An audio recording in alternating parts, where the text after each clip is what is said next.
माझं सोलापूर न्यूजमध्ये आपल्या सगळ्यांचं स्वागत। सध्या उजनी धरणामध्ये 113 टीएमसी पाणी आहे।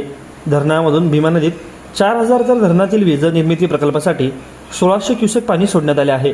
तर दुसरीकडे सीना-माढा उपसा सिंचन योजनेतून 70, दहेगाव उपसा सिंचन योजनेतून 80 क्युसेक आणि बोगद्यामधून 400 क्युसेक पाणी सोडले आहे। डाव्या व उजव्या कालव्यांमध्ये 2100 क्युसेकचा विसर्ग सुरू आहे। नदीतील पाणी 15 फेब्रुवारीपर्यंत, कालव्यातील पाणी 28 फेब्रुवारीपर्यंत सुरू राहणार आहे। रब्बी पिकांसाठी पहिले आवर्तन 17 जानेवारीला सोडले, त्यावेळी भीमा नदीतूनही पाणी सोडण्याची मागणी झाली।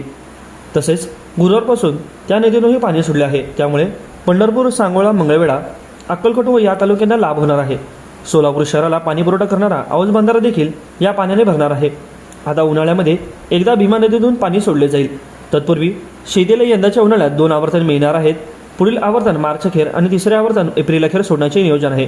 आता जिल्हा परिषद निवडणुकांची आचारसंहिता संपल्यानंतर फेब्रुवारी अखेर कालवा सल्लागार समितीची बैठक होईल। त्यामध्ये उन्हाळ्यातील आवर्तनाच्या नियोजनावर शिक्कामोर्तब होईल, असे लाभ क्षेत्र विकास प्राधिकरण अधिकाऱ्यांनी सांगितले आहे। माझं सोलापूर न्यूज या यूट्यूब चॅनलला सबस्क्राईब करा आणि बेल आयकॉन प्रेस करायला विसरू नका।